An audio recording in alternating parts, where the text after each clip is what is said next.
always a lot of discussion when a coach returns to a place that they just came from, but you also go back to Detroit now for a second time as a Bear. Do you have any feelings when you go back to a place like that?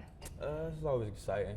It's always a great atmosphere to walk into, especially being on the other side now. It's a fun place to play. Ben Johnson, obviously the offensive coordinator there for 2 years, and I don't know if you listened to the St. Brown Brothers podcast or not. No, but Amon-Ra was talked about just losing week 1 and talking about that even when Ben was in Detroit, it took time to build that offense. And in 2022, and you were on that team, you guys started 1-6, finished 9-8. What do you remember about what he had to build taking over as offensive coordinator, and how do you guys built that throughout the season to finish so strong that you can apply here? It's kind of the same situation. They say Rome isn't built in one night. That's kind of how it is. Early on when I was in Detroit with Ben, and he took over the OC job, everything was new, as well as Dan. I think that was Dan's second year. So everything switching over from when Patricia was there and all that and other stuff early on kind of changed over. And so when that whole new regiment came in, everybody kind of had to buy into what they was teaching, the philosophy and everything like that. And you see where they are now; they're successful now. So same thing when Ben came over here. So we all buying into what he's teaching. What do you think makes people buy in to what he brings to the table and the intensity and the details and everything? Yeah. Just his approach since he's came in, and that's with the coaching staff and all, from top to bottom, everything. It's been great, the things that they're teaching and preaching. Everybody is bought into it. There's been some hints. People have said that his team meetings, he gets you guys juiced up with some crazy, whether it be clips or he's reading. Is that true? What are some of your favorites? Tell us. Yeah, it's true. He read a chapter, I think it was maybe like 2 weeks ago in the camp, and I'm not gonna get into it, but got a little different theme, I would say, every week he hits on us, so it's interesting, I would say. So how much does a team actually feed off the way that their coach walks into a room and presents himself in front of a team? It's big. I feel like it's big. And all the great coaches I've been around, I've been fortunate enough to be around some great ones, I feel like. And you could just feel when he walks into the room, just his approach every single day. Everybody gets quiet. It's just toned in and locked in on what he's about to say and what he's about to get into for the day, set the tone for the week. He's been great for us. He's been pretty complimentary of you dating back to when you guys were working together in Detroit, that he's a big fan of your game. And he also said this past offseason that you're just highly motivated going into this season. After reflecting back on what happened last year, what were the things that you wanted to make sure you put forward going into year 2 in Chicago? Just trying to contribute more to helping us win games. That's what it really came down to. We didn't win enough games last year, so I'm really highly critical of anything I can do better to help with that. And selfishly speaking, I don't think I played up to a standard last year that I held for myself for various amount of reasons.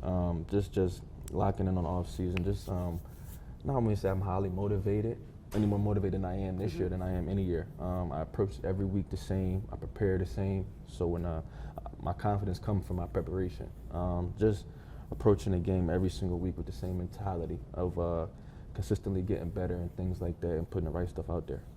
I don't know if this is true or not, but it seems like Ben does a really good job of relaying his message to players through the media. Does that get through to you guys? Like, he calls guys out and he's like, either whether it be I need to see more from them or like I really like what I'm seeing from so-and-so. Does that message get to you guys? If you into the media, Are you?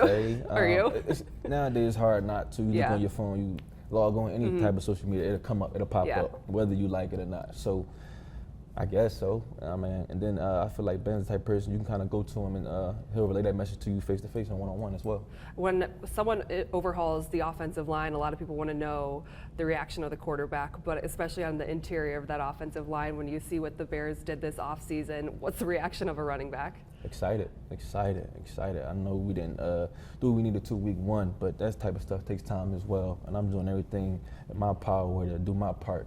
Just excited to work with them guys. Great group of guys up front. Coach Roshar and everybody in that room has been phenomenal. Did you know Jonah Jackson from Detroit? Yeah, that's my guy. Right okay, there. Why? Yeah, that's my man. We connected. We drafted same class. Just connected when we got to Detroit and stayed in touch ever since. Oh, I like that. So what's your reaction when you see the Bears are bringing him from the Rams? I called him. Just excited. reached out to him, man. I'm excited to get back to work with him. Going back to just what this team wants to accomplish, and I think a lot of it starts with the coaching staff and just the resume that each coach really has. And Eric Bieniemy, you get up close look at him every day, and so do we. And I like what you said, that he's highly intelligent and he overcoaches you in some ways. What does the overcoaching mean in your eyes, and why is that a good thing? Just demands perfection. Everything is so intentional with him, and you know, he was an OC previously, so he kind of, that's what I mean by the overcoaching. Like, he gives it to you from different areas. He makes sure you understands all aspects of the game, not even just in the running back room. He understands why we're doing certain things, and offensively, not without getting much into it. But it's been great for me, man. I really appreciate it. What's he like in the meeting room? Or maybe what's different about him in the meeting room from what we see with his one-liners on the practice field? A little bit more intense out there, I would say. But in the meeting room, it's a little more dumbed down a little bit. It's been great. It's been great since he got here. Do you have a favorite line that he said on the practice field? We can bleep it out too if it's. Not a favorite line. It's been a lot of them. Or one that you're like, how the heck do you come up with that? Yeah, it depends on his mood. You know, you don't know what you're gonna get with EB. Sometimes you might, I ain't gonna curse and do all the things he say, but it'll be a little bit more tense certain days. Depending on how he wake up, I guess. I don't know. I know you're asked about this in the locker room today, but Ben Johnson came up to the podium yesterday and he's like, I need to call more run plays. Does that resonate with a running back? As you mentioned before, you know, you want to get this run game going to set up the rest of the offense. For sure.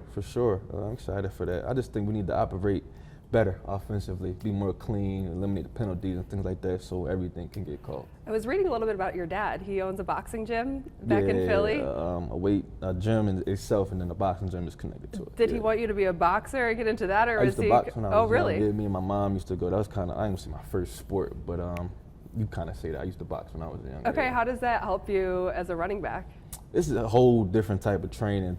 I respect their sport so much, and everything boxers have to go through, the training, the mental aspect of it. It's a lot. It's a lot. Yeah. I would say hand. I was gonna say, coordination and what's stuff like tougher than? Is it tougher than football? Because a lot of football coaches say like the mixed martial arts are actually like the hardest sports out there. I would say so. I would say so. And you're in a boxing training camp, and if you know that, what that takes, and everything they put their body through mentally, I would say it's harder. You've seen the past regime come in here. You're now back with the coach that you've worked with before. I feel like we keep asking all the players this, but you have a good sense of who Ben Johnson is. Why do you have the belief in him, and from what you've seen in training camp and everything, to take this team to where it needs to go? His track record, you can tell. Just me knowing him and have so much respect for him as a man.